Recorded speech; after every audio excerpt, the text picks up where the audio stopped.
Denver7 News starts right now. First tonight on Denver7 at 5, parents are demanding answers after this teacher was charged with sexually assaulting several students. Good evening. I'm Shannon Ogden. And I'm Ann Trujillo. Our team has been in Aurora getting new information all day about 2 cases. In fact, we have live team coverage tonight. So we'll start with Jennifer Kovaleski. And Jen, you've been looking into the accusations against the teacher, Brian Vasquez, and talking to former students. And what I can tell you is that what happened here at Prairie Middle School has forced a lot of parents to have difficult conversations. In court today, Vasquez wore an orange jumpsuit, so very little emotion as prosecutors laid out the charges against him. Sending and receiving naked photos with his students. That's what Prairie Middle School teacher Brian Vasquez is accused of doing. Prosecutors say he had at least 8 victims and had physical contact with one of them. That is such a shame. I don't even see how he thought no one would get a hold of these. He can't even deny it once your full body is given to a child. One day after police arrested Vasquez in the lobby of the school, parents were still in shock until his officers were back again today. Just kind of had some questions about why there was more cops on at the school than normal. Well, we learned today this has been going on for 4 years. 4 years? It could have been 4 more. So thank God that they got him. Prosecutors also say Vasquez knew what he was doing was wrong, but kept doing it anyways. Emily Tarango had him for 8th grade social studies. He was nice, and if you needed extra help, he would help you. It's not like him. I don't believe it.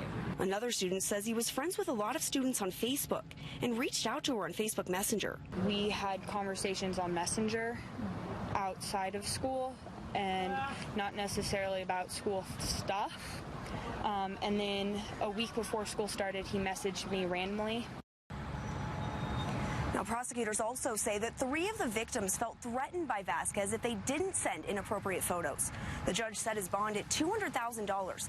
Aurora police say this is still a very active investigation, and they believe there could be more victims here at Prairie Middle School or at other schools where he worked in Colorado Springs. Reporting live in Aurora tonight, Jennifer Kovaleski, Denver7. Thanks, Jen. All right, Jen, thank you. And now to Grandview High School, where parents are angry. They had to learn from our newscast that a former security guard at their kid's school was arrested for allegedly engaging in sexual activities. Sally Mandu spoke to some of those parents today. Sally?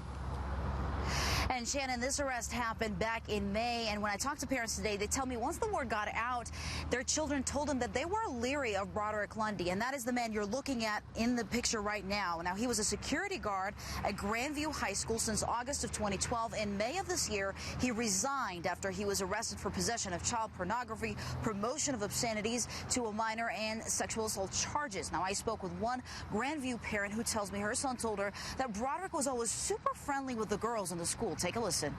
It was noticeable. They noticed him visually looking at young ladies when they'd walk by. A lot of the kids thought he was creepy. You know, they could visually see him kind of look at young ladies when they walked by.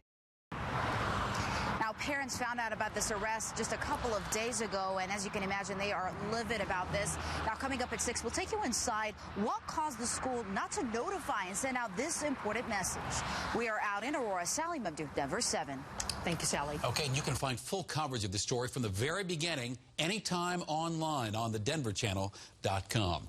Well, less than 24 hours after a divisive campaign-style rally in Phoenix, President Trump struck a very different tone today. Speaking in Nevada, the president called for national unity, and it comes as his relationship with top Republicans lands on even shakier ground. President Trump continuing his Southwest swing with a message to veterans. We are here to hold you up as an example of strength, courage, and resolve that our country will need to overcome the many challenges that we face. The president speaking at the American Legion National Convention in Reno, Nevada, before signing legislation streamlining the Veterans Disability Claims process. Today's remarks notably tame in contrast to last night's in Phoenix, Arizona. We have to close down our government. We're building that wall. I think we'll end up probably terminating NAFTA at some point. Okay. The president also slammed both of the state's Republican senators. He rallied against the media, then, line by line, defended his responses to the violence in Charlottesville, Virginia, notably leaving out the violence on, quote, many sides part of it. They don't want to report that I spoke out forcefully against hatred, bigotry, and violence, and strongly condemned the neo-Nazis. the white supremacists, and the KKK. Mr. Trump's harsh words stirring up not only controversy, but causing concern. I really question his ability to, his fitness to be in this office. This new criticism coming as sources say Mr. Trump and Senate Majority Leader Mitch McConnell haven't spoken in 2 weeks. But a senior White House official now says meetings are being scheduled between the president and McConnell during Congress's first week back in early September. And that's about the same time Hillary Clinton's new book will hit store shelves. It's titled What Happened, and Clinton talks about what she could have done differently in her campaign. That book is set to be released September 12th. Now, one of the president's fired team members has found a new job. Former FBI Director Jim Comey will start in a few weeks as a part-time lecturer at Howard University. Beach towns on the Texas coast are on alert tonight. Tropical depression, at least now, Harvey, makes its way through the Gulf, and right now that storm's about 450 miles offshore. Forecasters say this will likely turn into a hurricane by the time it makes landfall on Friday. And just into the newsroom, just in the last half hour, the Texas governor has declared a state of emergency for 30 counties there. Well, we have learned a Fort Carson soldier has died during a training accident. Details are still coming in right now, but it happened about 2:30 this morning. The Colorado Springs Gazette is reporting the death happened in a training area that's used for large-scale training events. The city of Thornton approved new, stricter oil and gas regulations that extend required setbacks. The new rules require a 750-foot buffer between wells and homes. That's 250 more feet than the state requires. Tuesday, Governor Hickenlooper announced changes to the way the state handles well inspections. We're talking tens of millions, hundreds of millions of dollars are going to be spent, and the system's going to be changed. Now, the governor's 7-pronged plan includes asking oil and gas operators to cap the more than 700 uncovered wells in our state right now. But the state won't provide a public map to check where abandoned flow lines might be. We have the governor's entire plan right now up on the denverchannel.com. A Westminster Heating and Cooling Company is temporarily shutting down because of fraudulent practices. A court found Mile High Heating and Cooling put people at risk for carbon monoxide poisoning or for their home exploding. Attorney General Cynthia Kaufman found evidence showing Mile High used unqualified workers to install HVACs in homes just to save money. Kaufman says her office will continue to crack down on companies that try to skirt the law. Today, a jury convicted the man accused of depositing 2 phony checks for $5 million. We told you about Herman Hinojosa before. He was the contractor for Kitchens for Less. He will be sentenced in October.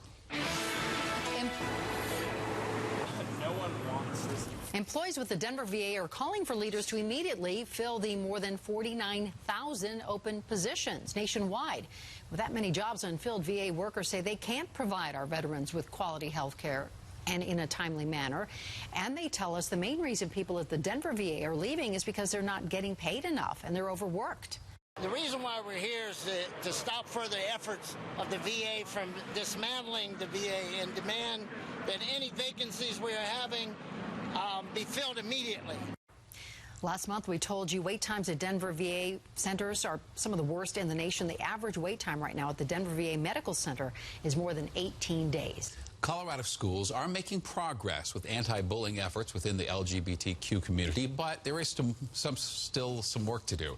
New data from an advocacy group shows out of 187 school districts here, only 37% had anti-bullying policies in 2012, but it's up to 80% now. Still, there is bullying that goes unreported, and advocates say teachers and staff have a hard time recognizing the signs. What tends to happen is that bullying, unfortunately, isn't taken as seriously in many schools. And so what is seen as a rite of passage or as just horseplay in a lot of ways is not taken seriously. But unfortunately, there are some serious consequences when for many students, including LGBTQ students, when bullying is not taken seriously in their schools. And the advocacy group says One Colorado says these changes come 6 years after state lawmakers took steps to protect kids from bullying based on sexual orientation. One of the biggest Powerball jackpots is up for grabs tonight, and people all over are scrambling to get tickets. Our national correspondent, Annie Taylor, joins us now live. So this is kind of a happy hour that you're attending. Yeah, not your average happy hour, but a Powerball happy hour. So what does that mean? Well, from now until 6 o'clock, you have the chance to spend $20, and instead of getting 10 tickets, you actually get 12. There's a steady stream of people in here, and the owner actually tells me over 1,000 people have already bought Powerball tickets right here. I should let you know, though, $700 million, it's not so likely that you're going to win. I know, I'm like Debbie Downer when I say that. But your chances of winning those lower-tiered prizes are higher than ever. Those lower-tiered prizes go anywhere from $4 all the way up to $2 million. Someone in Pueblo last week, they won $200,000. Okay, so this is why you should come out here on 7th and Commandment, because look who is out here. The Powerball, the winning Powerball. This is what's going to get people to come in here. And let me tell you, you only have an hour left, but if you want to play tonight, you have until 7:30 to get your ticket. If you don't get it at 7:30, well, then you can't play. Tonight's Powerball, you can play Saturdays, and if no one claims the winning ticket tonight, what do you get? $1 billion. Saturday. I know, you almost, you don't want to actually have a winner tonight. But, well, I am live for Denver7 tonight. I am Annie Taylor. That Powerball person is very happy. Yes, and cuts a sleek profile. Yeah. Oh, thanks, Annie. That was fun. That was entertaining for sure. By the way, we will have the results scrolling at the bottom of your screen tonight as soon as that drawing happens. We know you're dying to know. Good luck. One Denver neighborhood is trying to fix its parking problem. Also, all of you who went up to Wyoming for the eclipse broke a record. And rallies in front of the NFL offices today over national anthem protests. How one Broncos coach is responding to this.